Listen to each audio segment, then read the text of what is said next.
Beyond playing on CRTs, I just love playing on classic handhelds. There's just something so much fun about pulling out a Game Boy or Game Boy Advance, Game Boy Color, and just playing all the classics. But of course, one of the biggest downfalls is, well, the lack of lighting, and it could take you out if you don't have the proper lighting. So, enter the GB Boy Color.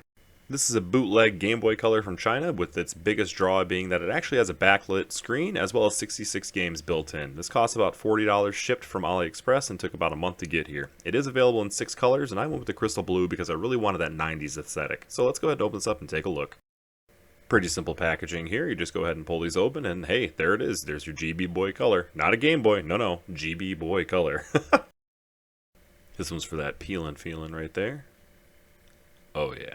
That's satisfying. And hey, the screen looks pretty good. It is pretty reflective, you can tell by the ring light there, but it feels alright in the hand. It definitely feels like it's got the similar shape. Let's go ahead and put some batteries inside of here. It's got the same bubble back just like a regular Game Boy Color, and flick it on. The first difference you're going to notice is that it says GB Boy instead of Game Boy, and if you don't have a game in, it boots into this 188 in one. Yeah, I know it said it had 66 in one, and now it says 188, but they mainly just repeat. So let's go ahead and load a game that we already know, like Super Mario Land. And yep, that's Super Mario Land. Plays just like I remember it. Definitely not my favorite, but let's go ahead and see how this backlight performs in the dark. I have to say it's pretty bright. There is no way to control the brightness on it, but the colors look pretty good overall. Now let's do some testing. We've got a bootleg Dragon Warrior 3, we've got an EverDrive bootleg for the Game Boy Color, an actual Final Fantasy Legend, and then also a Game Boy Color Donkey Kong Country. First up is Final Fantasy Legend. Let's see if this works. I did speed this section up for time for TikTok, but yeah, Final Fantasy Legend does load right on in. Actually, I've played most of my save file on this Game Boy. Let's go ahead and try out Dragon Warrior 3. Loads right in. Looks pretty good too. Those colors are bright. I can't wait to play this one. Donkey Kong Country, one of my favorite games of all time. On the Game Boy, it's a little different, but it's fun, and yep, that still works too. Last up here is my AliExpress Game Boy EverDrive. I've heard some people say it doesn't work on these, but I didn't have any problems. I was able to load into games without any problem at all, and played some Turok 2 Seeds of Evil on there.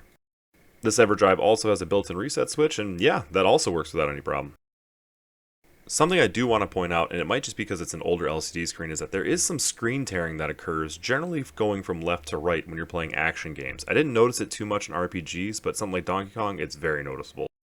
I've used it for about 15 hours now, mainly in the dark with the backlit screen. It's served me best when playing games like Final Fantasy. JRPGs or slower action games seem to be the sweet spot. The viewing angles are fine if you're looking at it dead on. The speaker's just okay, it's louder but also tinny, and the controls are on the average side. I'd say a bit squishier. But when you compare it to something like the SP, it's almost not fair, especially those 101 screens. If you don't want to do an IPS mod though, or just want a system with built-in games and just want to relive some nostalgia, yeah, this may be a good avenue for you. Otherwise, just get an SP or a Wormlight. Cheers!